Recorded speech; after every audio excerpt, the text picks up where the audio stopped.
everyone, welcome to I Can't Sleep challenge for Polyships. Last part with KyouHabaKinKuni. Well, I don't have much to say right now, so let's just go ahead and see what they are up to, since Yaba was the one who came up with the challenge. As always, special thanks to my lovely patrons and all of you who subscribe and watch these videos. You are keeping this channel alive and going. Thank you very much, and I hope you will enjoy.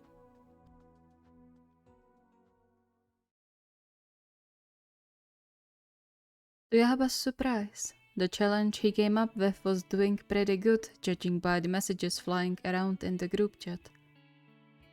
It was a pleasant surprise, definitely, and he was ecstatic that his idea of creating a space for all the polyamorous people he knew and learned about through his partners was working.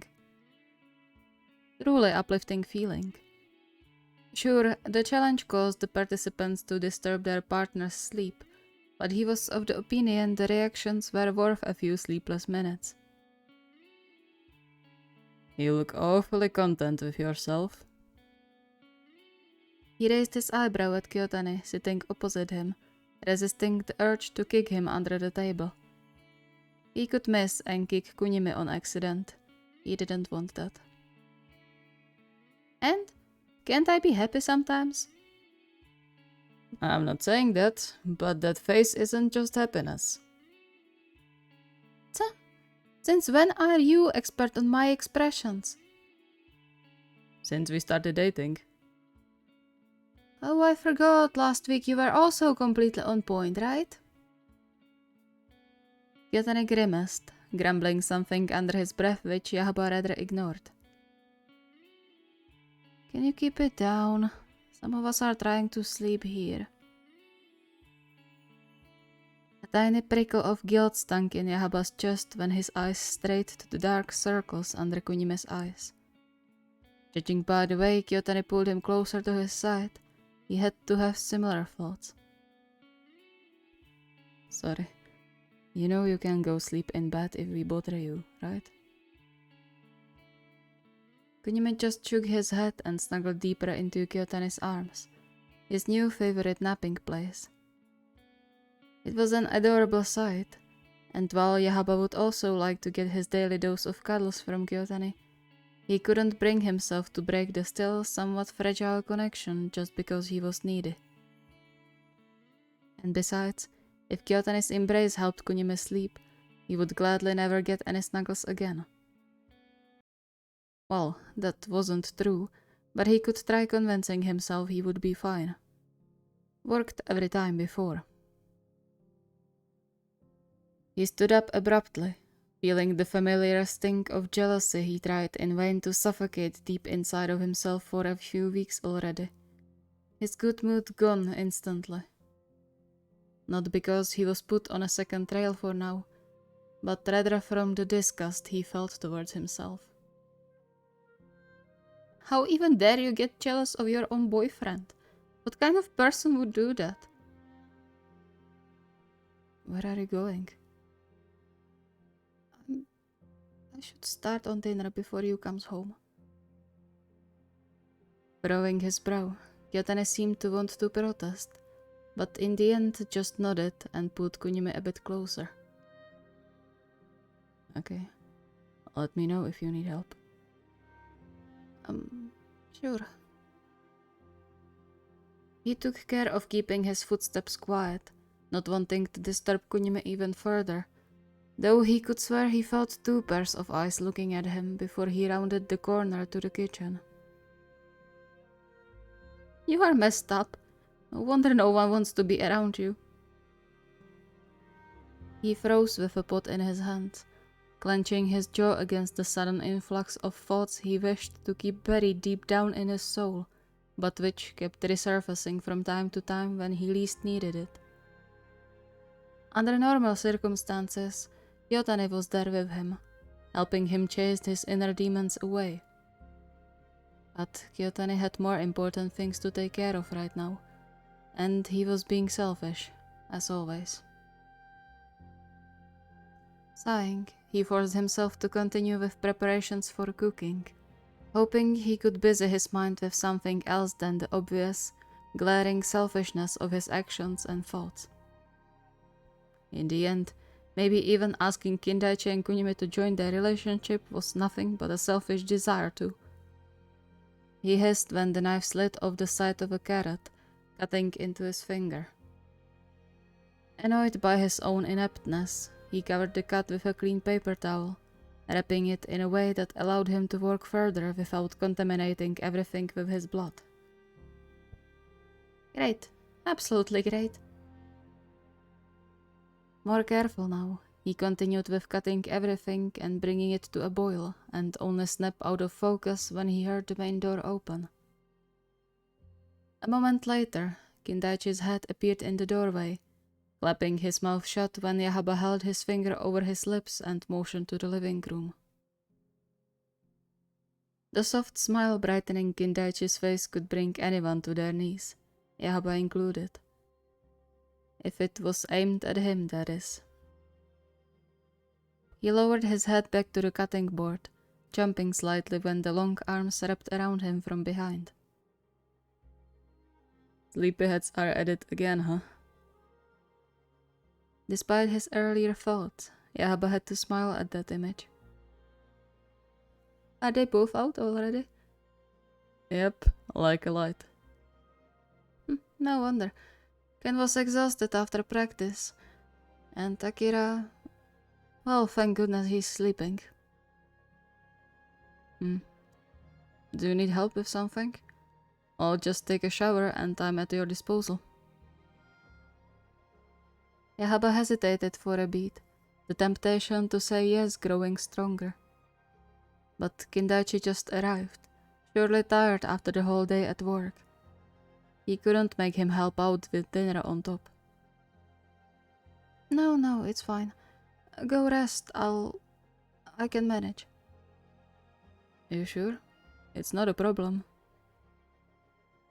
A light kiss landed on Yaba's cheek, the touch sending pleasant jolts through his skin. You are cooking all the time. It's not fair to have you do everything. You aren't tired?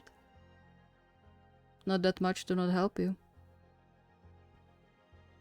A soft sigh escaped Yaba's mouth, his heart swelling. Okay, then you could make the rice and cut the lettuce. Sure thing. Give me 5 minutes. The room was dark. Everything was peaceful and silent, except for the soft snoring of his boyfriend.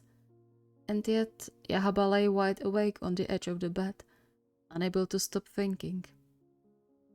If what was happening in his head could be called thinking. Sure, it played into his hand with the challenge and all, but that night he would much rather fall asleep. The doubts from earlier didn't want to leave him alone, and the longer he thought about Kunimi snoozing comfortably in Kyotani's arms, the more disgusted with himself he was. Kunimi's troubles with sleeping aside, how could he even be jealous of one of his own boyfriends for getting cuddled? He should be wishing them the best, not get jealous. What did that say about him as a person? Nothing good, that's for sure. Sighing, he gave up on trying to fall asleep and got up, careful not to wake anyone else as he tiptoed out of the bedroom. He rejected the idea of getting something to eat and only took a glass of water, sipping it slowly while staring at the table, trying not to think at all. He should talk with Kyotani about it, he knew that. Kyotani was always adamant he talked to him instead of bottling stuff up, and for the most part, Yaba managed to do just that. But now, he wasn't so sure talking could deal with the underlying issue. But if you don't, he's going to get worried, and if you snap, you'll just make everything worse. Talking things out never hurts anything, right? If only it was as easy as it sounded. He almost knocked the glass over when a large hand squeezed his shoulder. His head snapped up, heart thundering in his chest before he recognized Kindaichi standing behind him. I'm sorry, I didn't want to scare you. Letting out a shaky breath, he instinctively covered Kindaichi's hand with his and leaned into the contact. It's fine. I should have paid attention to my surroundings. Kindaichi tilted his head, making himself look about 10 years younger, and gently rubbed Yahaba's back before he settled next to him. Why aren't you asleep yet? That's kinda ironic coming from you, no? True. But I would go back to sleep if I suddenly didn't have an empty space next to me. He became more serious. What's the matter? It's nothing. I'm just thinking a bit. You know, since you all always say that's my only good quality. He tried for a light tone, even though his chest constricted with the reminder.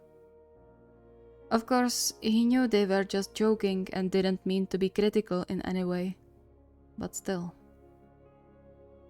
Though, judging by Kindaichi's face, he wasn't in the mood for joking that night. On the contrary, Yaba could swear he looked worried. What are you thinking about then? It can't be anything good when it's preventing you from sleeping. You... What? You should have seen yourself a minute ago. I've never seen you so... down. I'm not down. It's just... He sighed, letting his head fall into his palms. Is it bad to be jealous of someone you love? He didn't need to see him to know there was now a confused crease above Kindaichi's nose. I suppose not. I mean, no jealousy is pretty, but just because you love the person doesn't mean you can't be jealous of them. Especially when you love more than one person. But what if you are jealous while the person is getting help? Shouldn't you be supportive instead of sulking that you aren't the one getting attention? But you are supportive. Otherwise you would be throwing a temper tantrum instead of letting Akira get snuggles. A sour chuckle bubbled in Yahaba's throat. He couldn't believe people were able to call Kindaichi inattentive and naive when his perception never missed the mark. That's not helping. Shigeru, I'm serious. Why are you so worried about it? Because it's nasty. No, it's not. Nasty would be if you pushed Aki away or were mean to him. You aren't. You let Kentaro give him what he needs and support him through other means. Because you are a good person. Yaba had his doubts about that, but hearing it from Kindaichi's mouth did help a bit. He raised his eyes to him, earning one of the knee-weakening soft smiles. It's fine, Shige. If you are so worried about it, talk with Aki. He'll tell you the same thing. If it makes you feel better, I get jealous too sometimes. Of them too, I mean. Huh? Yeah? Kentaro stole the best pillow for a nap title from me. He rubbed the back of his neck. It's kinda weird sometimes, but in the end, I know you all are still here for me when I need affection, so all good.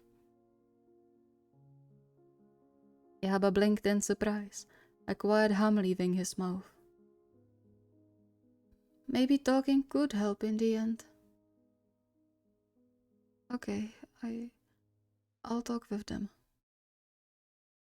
Good. Now come on, it's time for bed. Apparently already somewhat asleep, Yaba followed obediently when Kindaichi took his hand and tugged him towards the bedroom.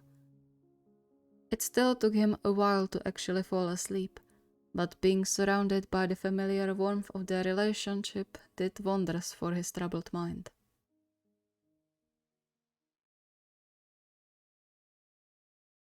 You should have said something.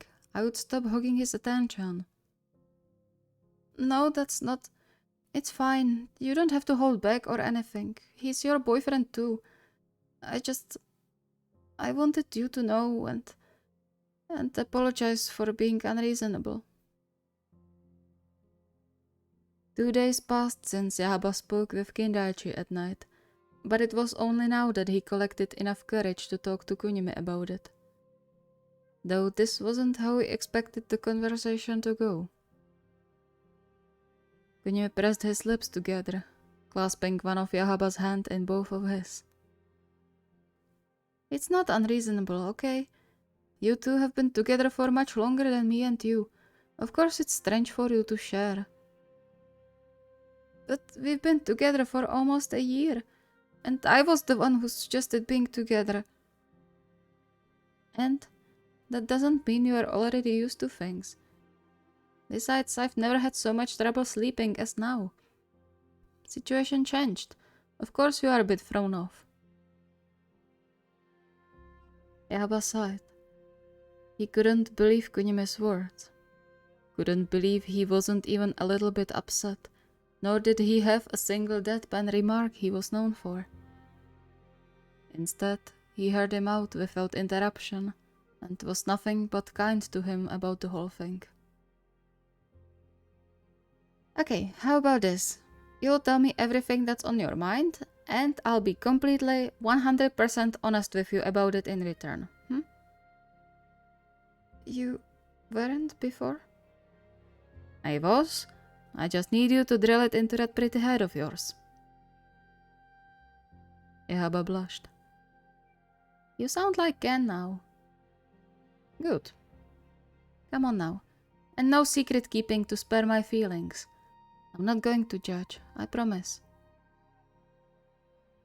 Taking a deep breath, Yaba squeezed Kunimi's hand back to ground himself a bit.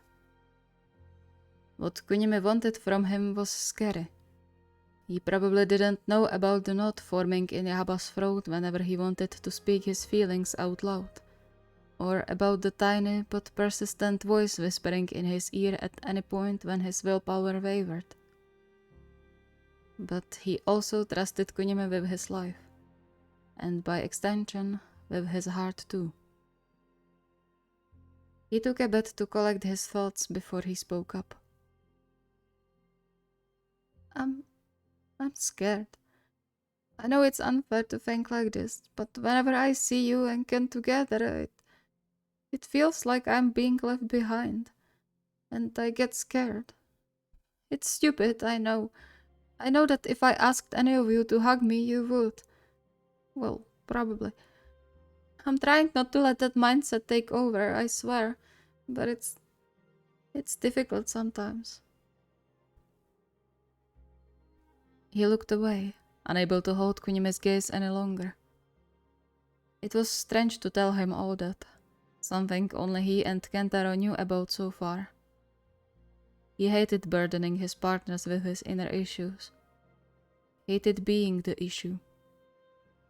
And on top of that, pouring his heart out to someone he was supposed to act as a good senior to felt all kinds of wrong.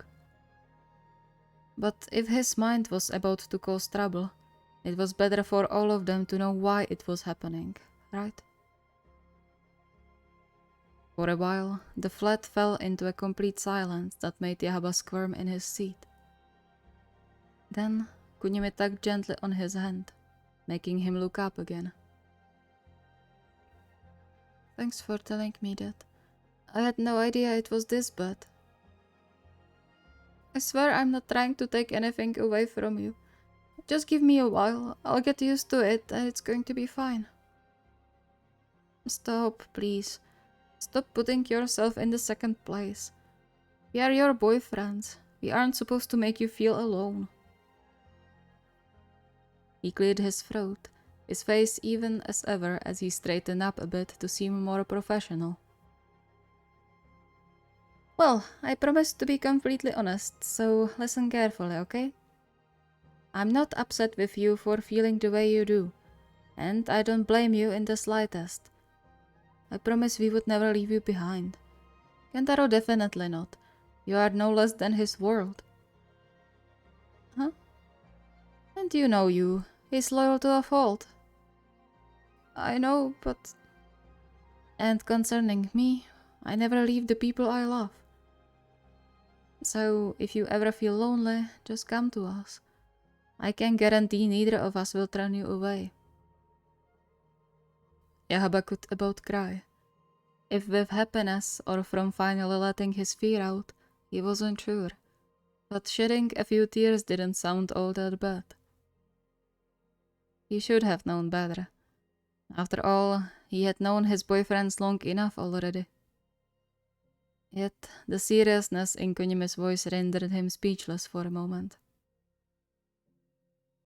Apparently sensing his emotional turmoil, Kunimi gave him the most gentle smile he had ever seen, leaning over the table to cup his cheeks.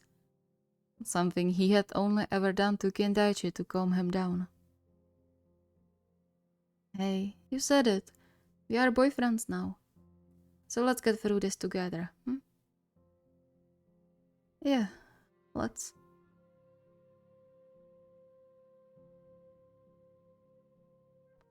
Later that night, Yaba laid awake once again. The same wide bed, the same dark room, the same soft sounds of snoring coming from his partners. However, one thing was different. He wasn't lying on the edge anymore, but rather squished between Kyotani and Kunimi, and wrapped with 2 pairs of arms in the warmest cocoon he could imagine. And yet, even that wasn't enough to help him fall asleep. A quiet, frustrated sigh escaped his mouth.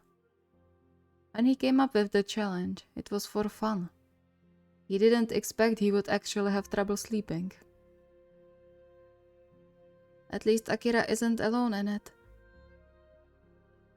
It was ironic since Kunimi was now peacefully snoozing next to him, almost as if they exchanged problems for some time. But that was fine. As long as he gets some rest, I'll gladly take it upon myself to be the sleepless one. He sighed again, trying to relax and turn his brain off. Sure, he could do the challenge now, but seeing Kunimi's features softened with sleep didn't allow him to even attempt to wake him up. It wouldn't be worth it. What's wrong? He flinched, barely able to suppress the surprised yelp already halfway out of his mouth when the gruff voice hummed into the back of his neck. Before he managed to collect his thoughts enough to answer, Kyotani pulled him closer to his chest, nuzzling deeper into his back. Something troubling you? Biting his lip, Yaba used the moment Kunimi's grip on him loosened and turned around, too worried that even whispering in his boyfriend's direction could disturb him. He found Kyotani watching him with the soft fire burning in his eyes, the embers almost glowing in the little light coming in from outside. I just can't sleep today. Figured. Why? Yaba shook his head, instinctively curling closer to Kyotani. I don't know. Thinking too much, I guess. As always. A tiny smile curled the corner of Kyotani's lips up before he kissed Yaba's forehead, the gentle touch sending jolts through his skin. Will you sleep better if I promise you that I'll listen to you in the morning? To everything you want to say.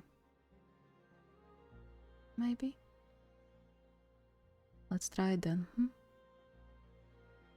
Another kiss landed on Yaba's lips. Rest now. Everything is fine.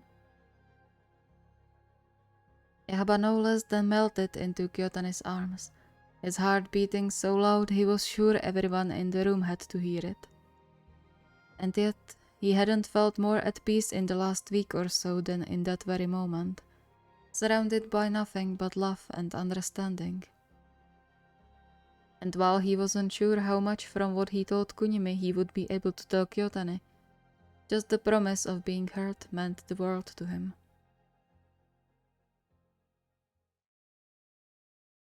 Thank you so much for watching. I hope you enjoyed.